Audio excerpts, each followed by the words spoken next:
is called Sweet Candy Apple.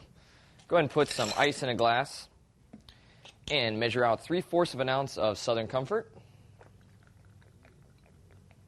And follow that up with 3/4 of an ounce of Amaretto. And next we'll add 3/4 of an ounce of melon liqueur. And 1/2 an ounce of grenadine. And finally, 2 splashes of sour mix.